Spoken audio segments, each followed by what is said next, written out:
Good evening. It's the morning where I am, but it is good evening for you.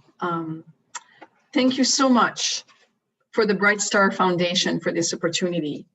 I'm truly, truly honored to be doing this. This is such an honor for me. Thank you.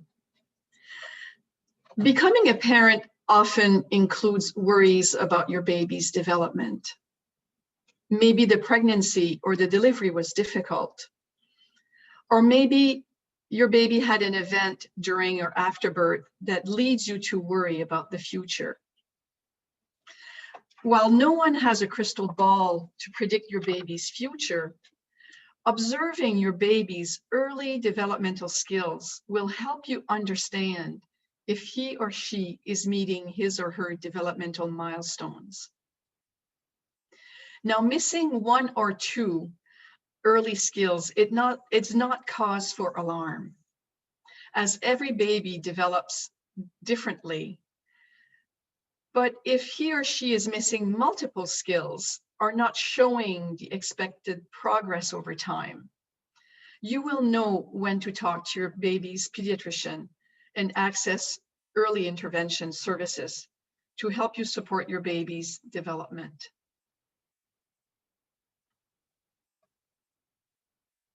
Did I start too early? Should I continue? Yes, of course, you may continue. Okay, thank you. So this talk will review early developmental skills of very young infants that you can yourself observe at home to help you identify if your baby is okay, and to help also using those same observation of those same milestones and skills, help your baby reach his or her potential, optimal potential. So I am originally from Canada, but I have worked in the United States for 33 years. So the information that I am sharing with you is based on developmental expectations for infants in the North American culture. There may be cultural differences that I am not aware of with your cultural beliefs and value system. So please consider your own cultural values and beliefs when you look at the information that I'm sharing with you. And if I make a mistake, please forgive me.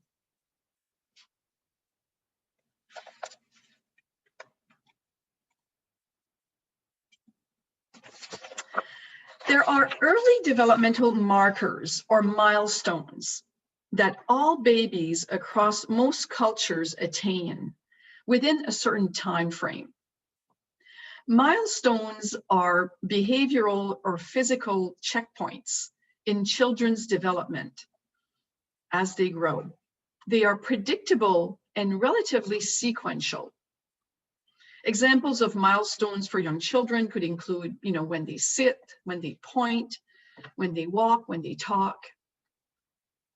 So milestones happen within a certain time frame, which is wonderful because it allows us to make a decision whether or not the acquisition of that skill is within that window. It's never a set age, it's a window of time.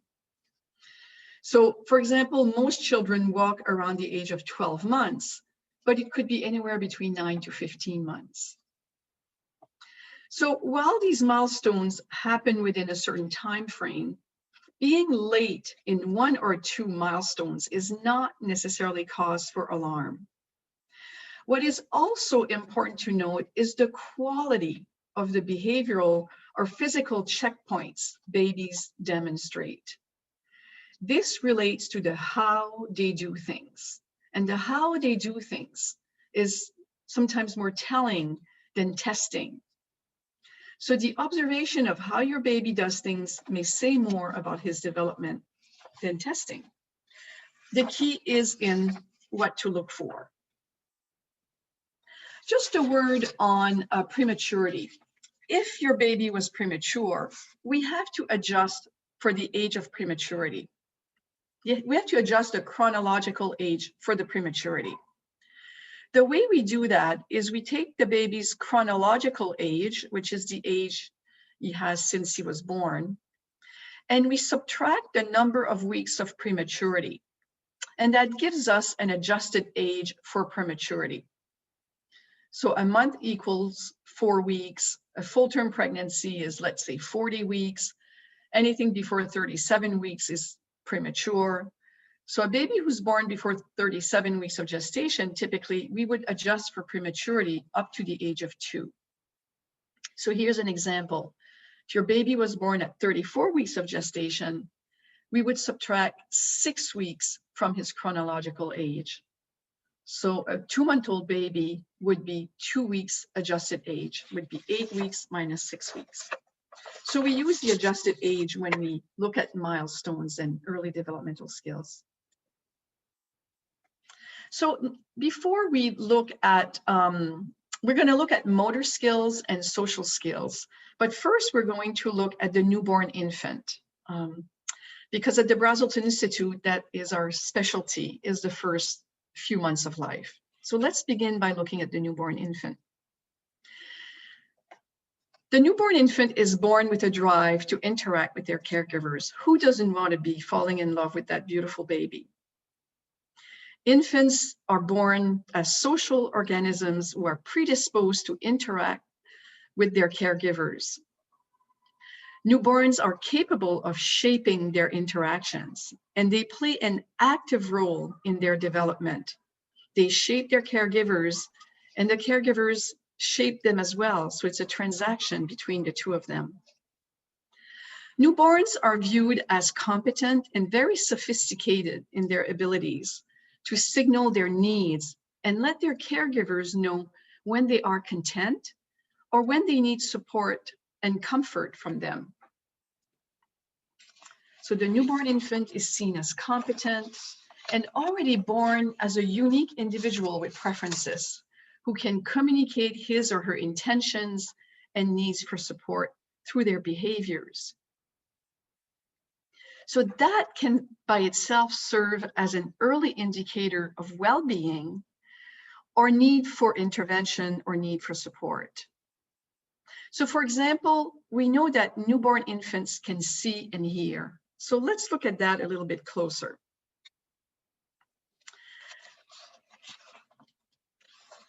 The newborn infant is able to look at an object placed, or an object or a face placed within 20 to 30 centimeters from them, from their face.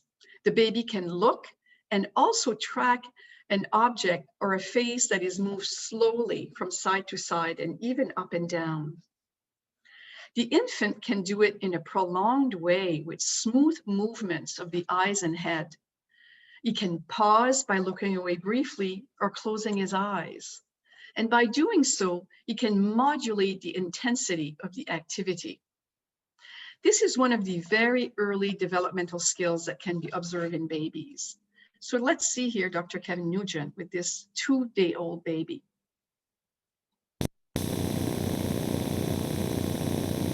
Present the red ball at midline, and then move it slowly to one side and then the other. If the baby loses the ball, wait for her to catch up. So babies can see. Babies also love to look at faces, and in fact may prefer to look at faces than objects.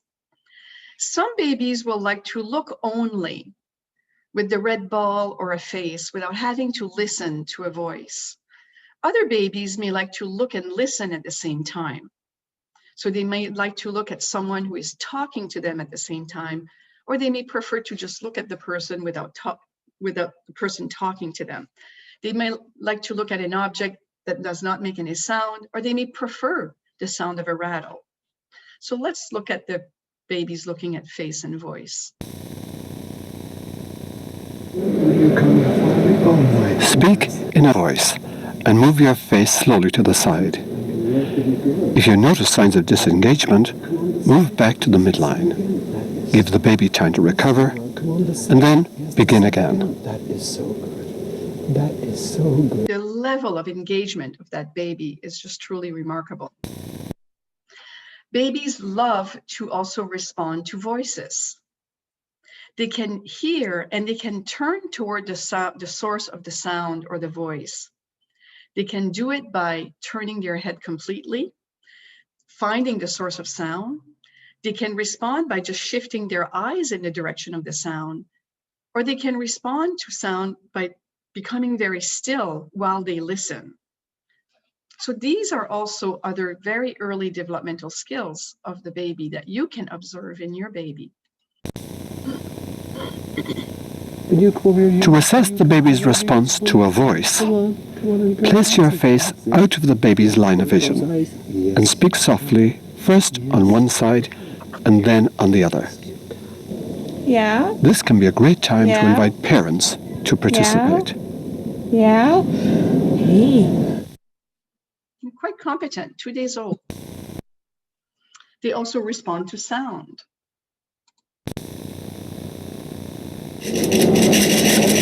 Shake the rattle softly, first on one side and then on the other, to see if the baby can locate the sound. So we know that babies can see and babies can hear. And those are things that we can look for and observe in a very, very young baby, right from the moment of birth. But what we also know is that not only can babies see and hear, but that they also expect to be seen and heard. So let's look at this little girl called Lily with her mother. You've got good tricks. Ooh.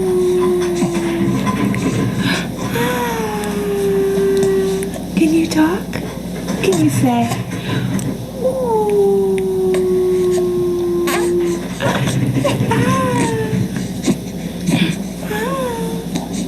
Mama loves you. There's a smile.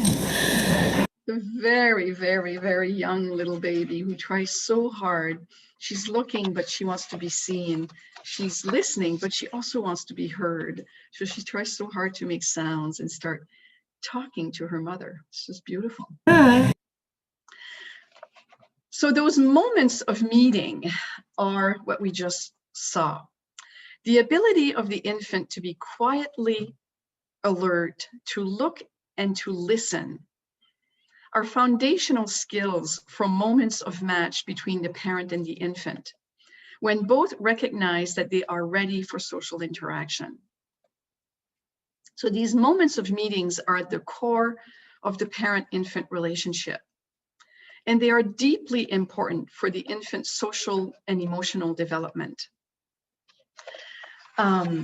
And I bring it up because I'm going to show you when it is more difficult to have a moment of meeting, when the match is not quite as easily made as it was with Lily and her mother, and for different reasons. So during the moments of meeting, the baby is awake and quiet. The baby is looking, the baby is listening. We see that the baby is organized. And by that, we mean that the baby is able to regulate her behavior and keep her sustained attention on the moment, and is able to meet the demands of the activity, which is the interaction with the parent. That is a very early developmental skills of the young infant. And at the Brazelton Institute, it's kind of what is our little specialty, is understanding what we call the neurobehavioral organization of infants. The disorganized infant is a baby who may have difficulty in prolonging those moments of engagement, and they may spend more time in disengagement. So there are infants whose ability to reach and maintain a quiet alert state is difficult and compromised for many different reasons, but typically it would have to do with something that had an impact on the baby's brain development of the moment. The moments of meeting with the parents are present, but they are more difficult to attain or to sustain. The infant requires more support from the parent to be able to engage. The infant's signals are often unclear and difficult to read by the parent. So this would be an early sign of developmental vulnerability. So what I'm going to do now is I'm going to show you a video clip, but I have to go back in and out of my PowerPoint in order to access the film. So I'm going to now go back in and go to this and show you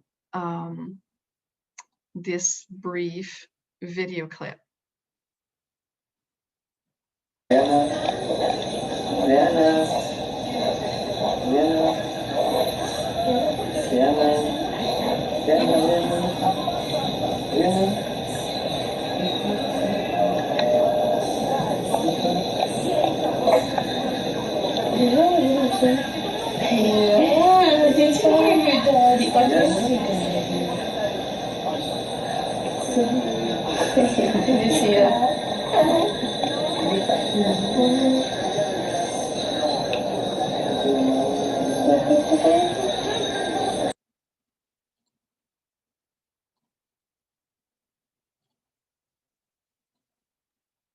So what we saw in this baby called Brianna and her parents is there are moments of meeting, but they're just more difficult.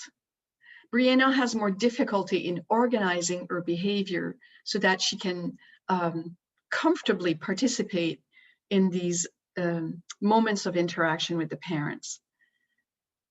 In the disorganized infant, the infant may have difficulty to look, listen, stay calm. The baby may become upset. When what we're asking the baby to do, they're perceived as exceeding their ability to regulate their behaviors. So the baby becomes stressed or disorganized. So those are the terms that we use to describe that. And they need the caregiver or the parent to help them organize so that they can respond. So in this case, it was suggested to the parent, I was with the parents during this moment, and I was suggesting to the father to keep calling the baby, to give her more time to input the information, and then to be able to process the information, the call of her name, and then organize a response, which was to turn and look at her father and give a little smile. So we needed to support the baby to attain that. Now, when a baby is like this baby, it doesn't necessarily automatically mean that there's something wrong with the baby, but it is clearly an early sign of developmental vulnerability. It is important to pay attention and to seek support in order to know how to help the baby attain a better organized state of mind, state of behavior.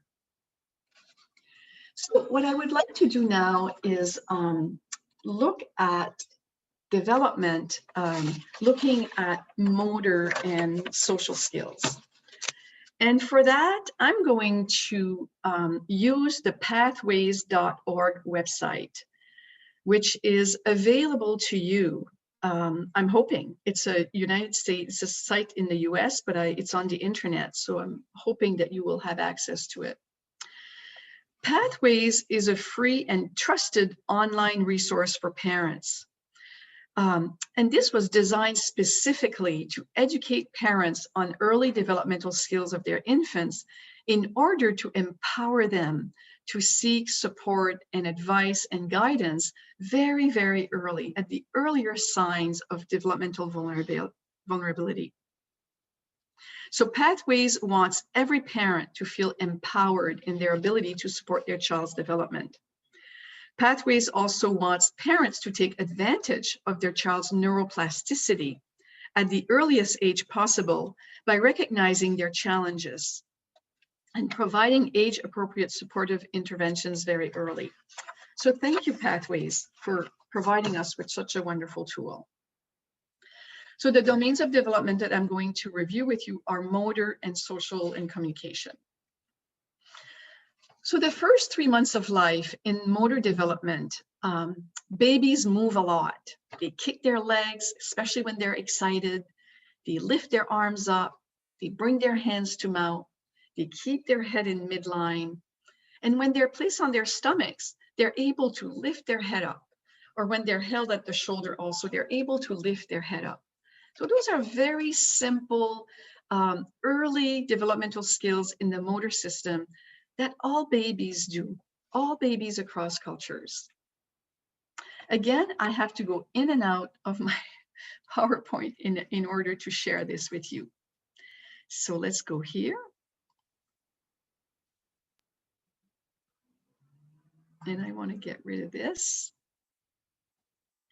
So let's look at the motor milestones in the first 3 months of life. And for that, we'll just watch a video.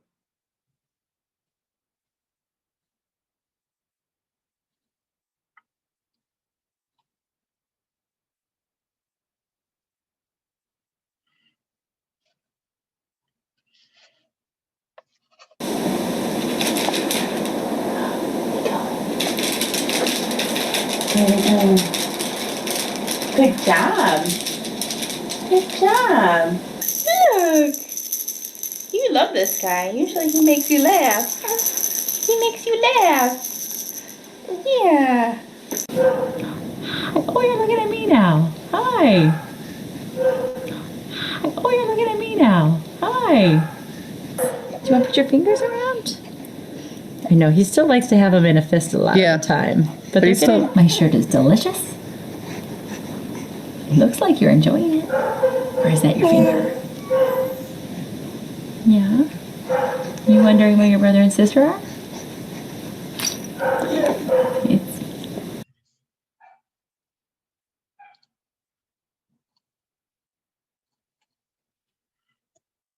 So we saw the baby kicking the legs, moving the arms, engage with the parent, cooing, making a sound, moving, lifting the head when the baby was on the belly.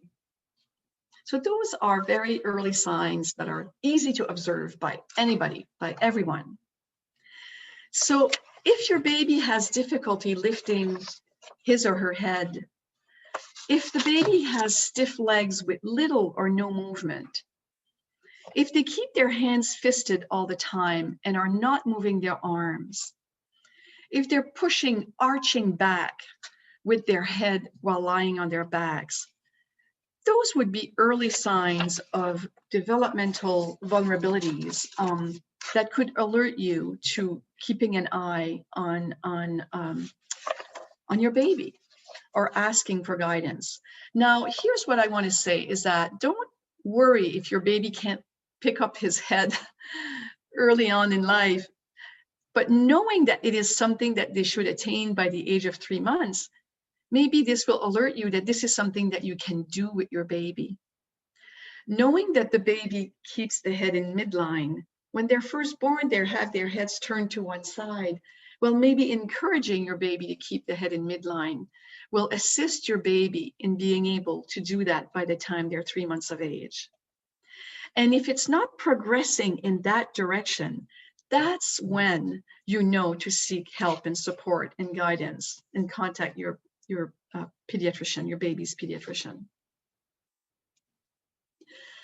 Let's look at the baby between the ages of 4 to 6 months. Well, those for me are magical months. The 4-month-old baby, like almost overnight, leaves the infancy stage and becomes what we call a baby. And that has in large part to do with their hands that become functional. They suddenly discover their hands. They start looking at their hands. They wiggle their fingers and they see their fingers move and they start grasping and reaching. That happens at 4 months. It always is within, there's always a window of that. It's not 4 months the day they turn 4 months, but around that time. So between the age of 4 to 6 months, we are going to see the hand becoming functional. They're going to start grasping and holding objects and transferring objects from hand to hand. Sitting emerges, rolling emerges, and starting to bear weight on their legs also emerges.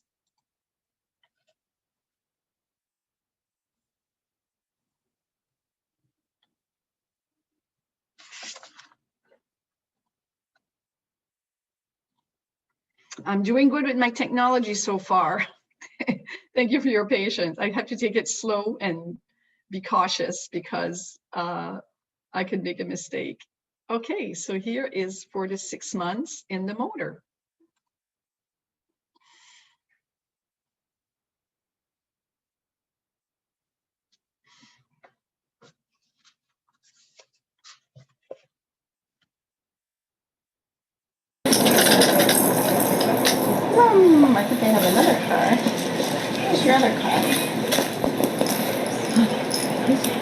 play with your feet? Play with your feet?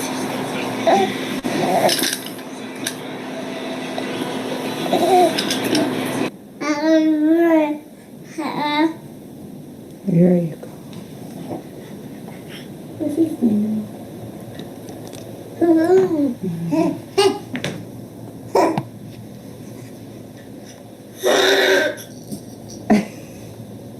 At this age, Paige, very comfortable, very confident, you know, being here. Boom. Yeah, she's not even like looking at you for any reassurance. Paige. Paige. Yeah, he uses his mouth as a stabilizer.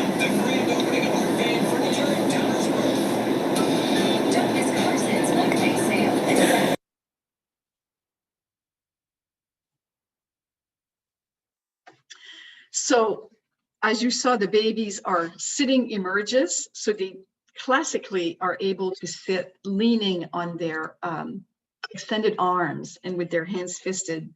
It's like a tripod. They sit like a tripod. Rolling emerges. So that means that by 6 months, you know, you would see rolling would be fairly established.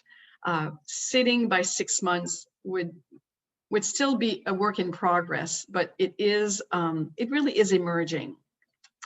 And then the hands become functional. By 6 months, the hands should be functional. So if your baby sits with a rounded back, never attempts to straighten the spine, straighten the back, if the baby has poor head control and unable to lift the head, difficulty bringing the arms forward to reach out, the baby's arching back and stiffens legs when you're pulling the baby to sit, when they hold their arms back and they have stiff legs when you stand them. And there's a really marked difference between how the left side and the right side of the body moves. Those would be indications that it's time to seek guidance and advice from your healthcare provider. I have decided to add the 7 to 9 months. I was going to stop at 6 months and I said, oh, let me do another grouping of behaviors. I'll stop at 9 months.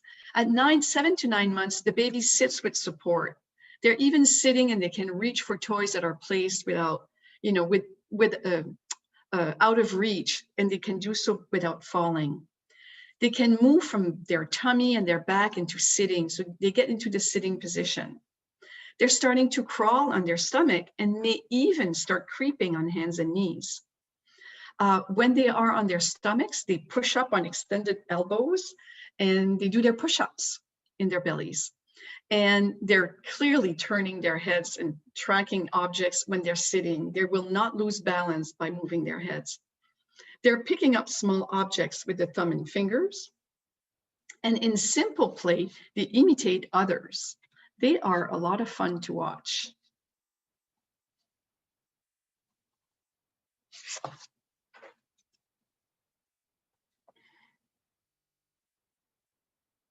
Let me get rid of that. So let's look at the babies at 7 to 9 months.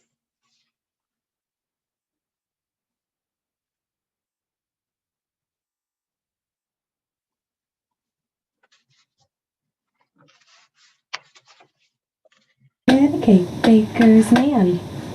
Bake me a cake as fast as you can. He's a good reacher.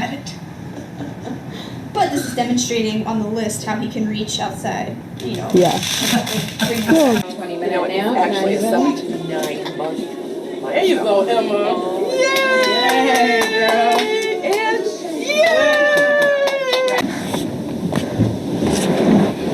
You gonna crawl all over?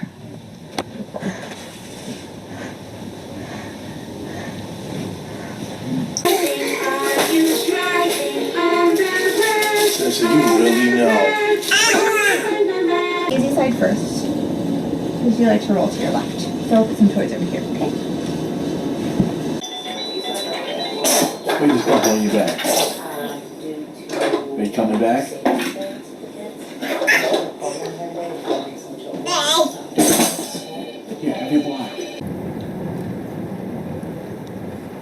Good pincer.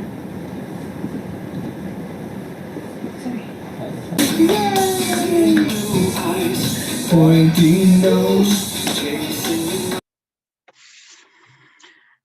So they are just so cute to watch. They're just adorable. This is such a beautiful, fun age. So babies at this age, they're really watching. They're so visually engaged. And that's a key important aspect, actually, that I could have mentioned from the beginning. The visual engagement is very, very important. I notice in the children that I see who end up with developmental delays that they're not visually engaged. They're not looking at what is happening. They look somewhere else. They're not looking at where the action is. So the visual engagement is very, very critical. The social engagement as well with the caregiver, the parent. They watch, they even imitate, they get to sit by themselves, they crawl, they creep. They're very competent. This is quite a fun age, actually. So what to do, what to look for, if they're not able to straighten their back when they're sitting, if they're not using their arms when they're sitting, if they're not crawling, if they're only using one side of the body to move, if they're not able to put weight on their feet, their legs when they're standing, and they're not transferring objects from hand to hand, those are all signs of developmental vulnerabilities that really need, by this age, if this is not happening, those are clear signs of delays. So now we're going to switch to play, social skills, and communication. You already know a lot about that because we've already looked at the newborn communication skills. So this is just an elaboration of that. So 0 to 3 months, love and enjoy face-to-face interactions. They coo and smile. They notice and respond to sounds and voices. They can quiet when or smile in response to a sound or a voice. They show an interest in faces. They make eye contact. They look at you, and they have different cries for different needs. So let's look at that.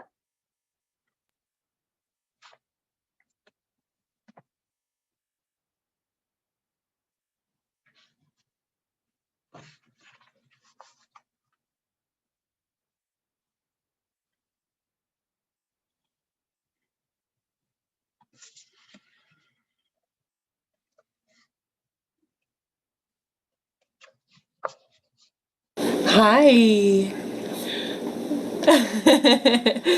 You're so cute. Can you tell me a story?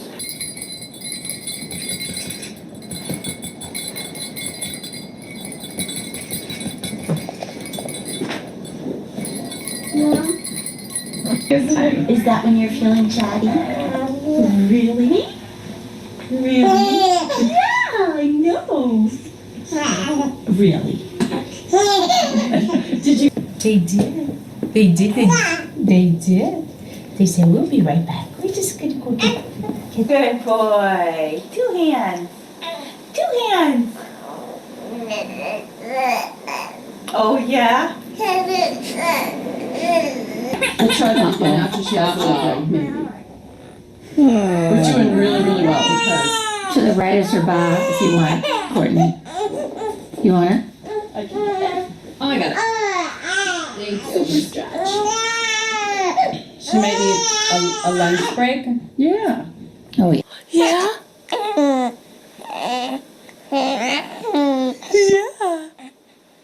Hi. So the 3-month-old already is having little conversations. It happens so quickly. They're already having little conversations. They really are very responsive to sounds and voices. And they have different cries for different needs. They love to listen, they smile.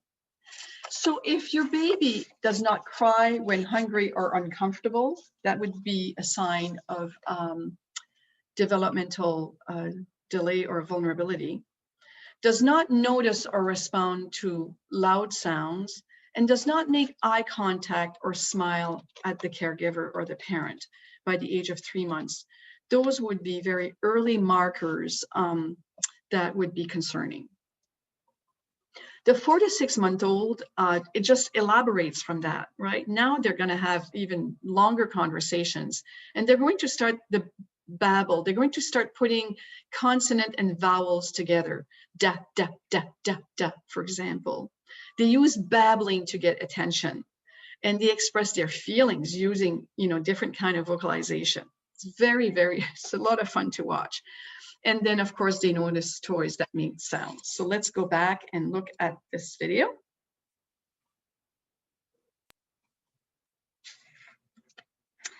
So far, my technology is working. I am very happy. Let's look at this little one here.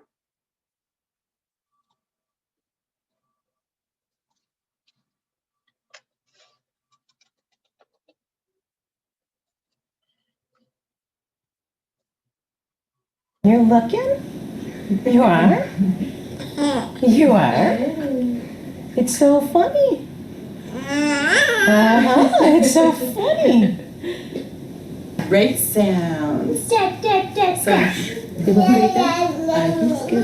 Great sounds. It's like a Jacob's ladder. Yeah. And I just throw it. The kids love it. One more. Okay, I'm getting ready. I'm getting ready.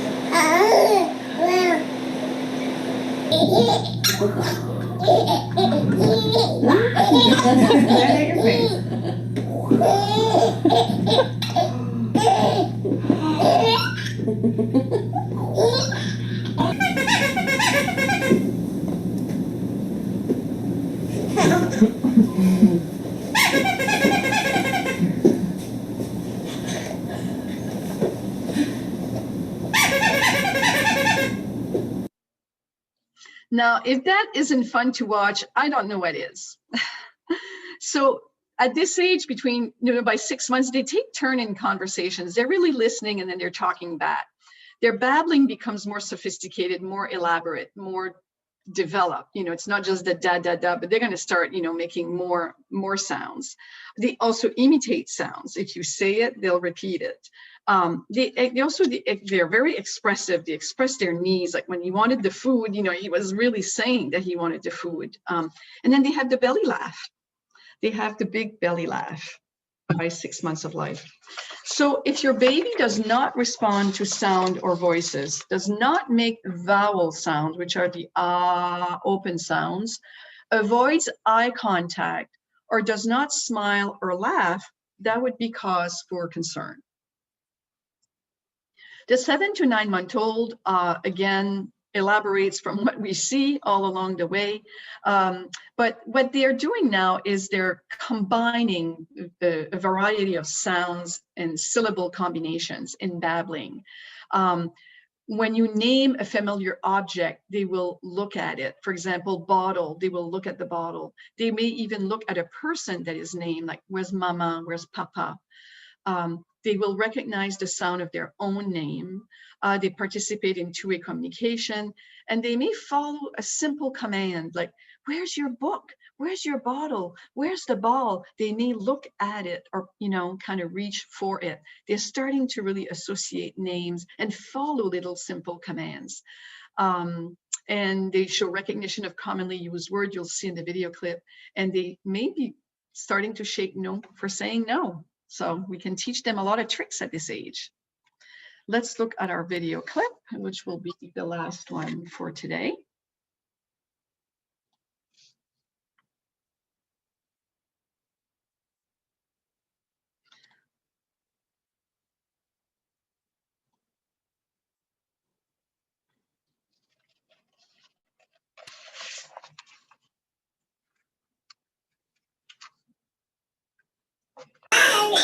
Yes. You're gonna crawl any day from now. But guess what? Yes, we're not ready for it. Where's your spider book? Where's your spider book? Oh, there you go. There it is. Get it. You know where that spider... Hey, Caroline! Caroline! Hi, what are you doing? Are you playing with your toys?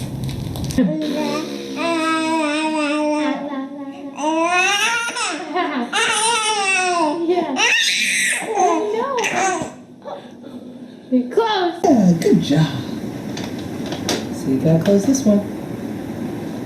Good job. What about that one? Yeah, can you open that one? Can you open this one? Say, pull. Do you want some milk?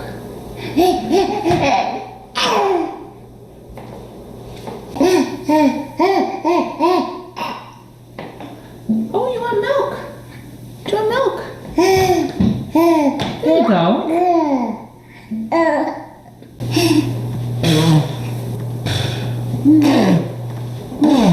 Yeah.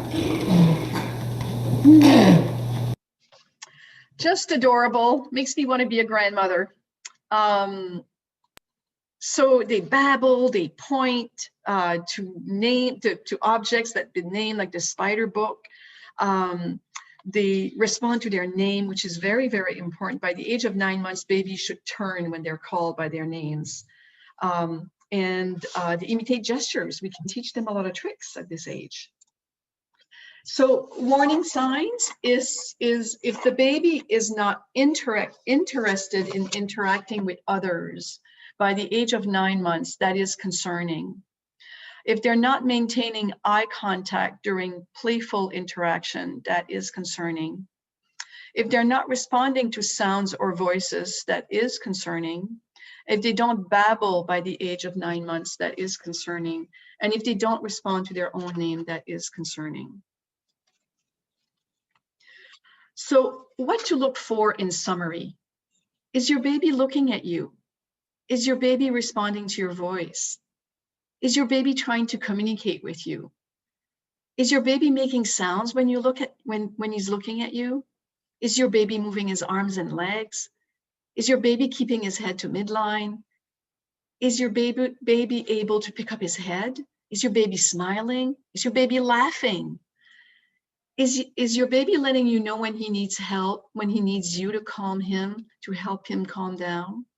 Is your baby making a variety of sounds? And is your baby imitating simple sounds and gestures? Very, very simple questions.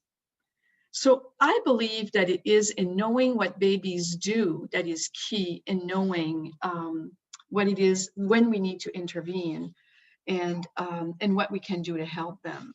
So if you know what they're supposed to do, it will lead you to, it will empower you to know when to insist on asking for consultations and support.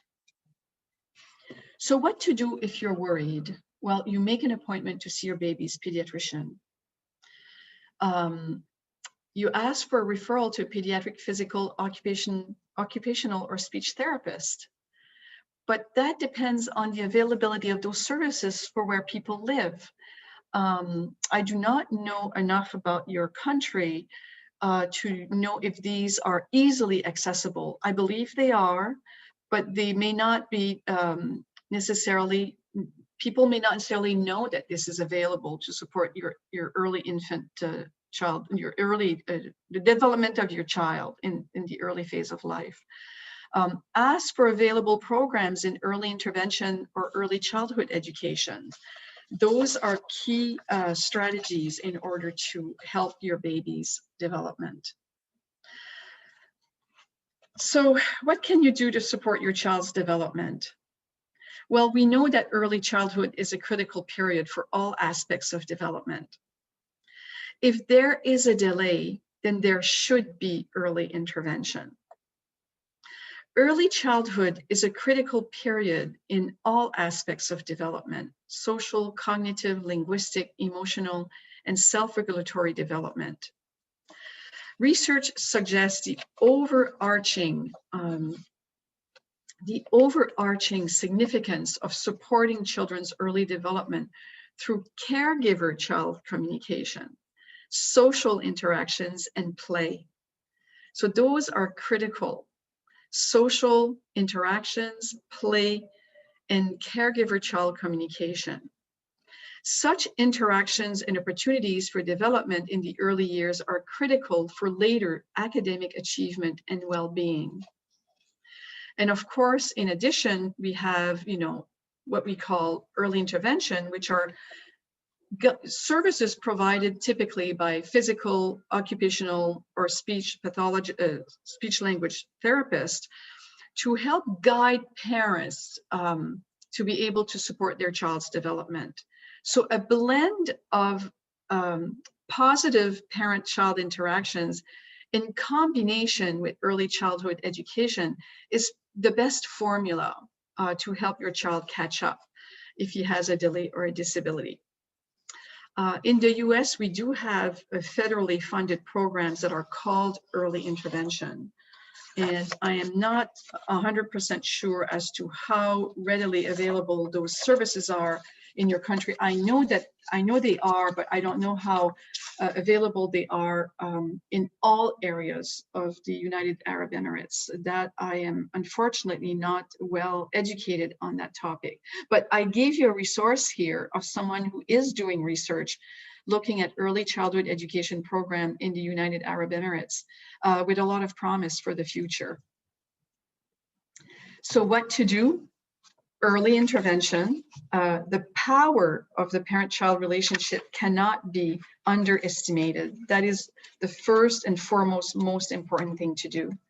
And early intervention serves as a guide, but the change happens through the relationship the parents have with their children.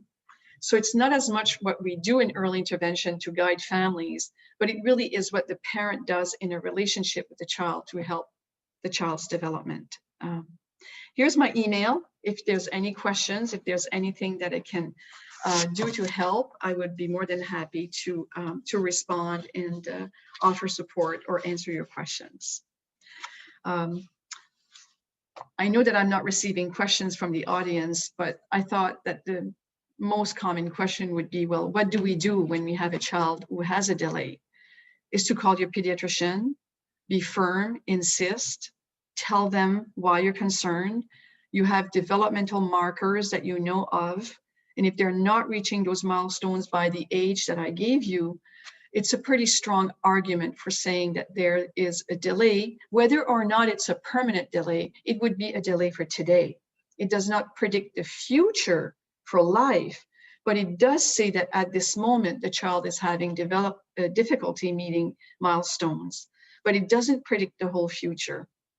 The other thing, what to do is engage, play, interact, communicate, expect your children to communicate, expect your baby to take turns to communicate, to engage. So engaging your baby. It's one thing to provide toys, but the best toy in the store is you, the parent. The parent is the best toy in the store. Children need someone to play with them in order for them to learn what to do with the toy. So that would be my answer to that question. I want to thank you so much for this opportunity and for your attention. This was, I hope this was helpful, and this was certainly very pleasant for me to spend this time with you. I hope to meet you one day, all of you, and good luck and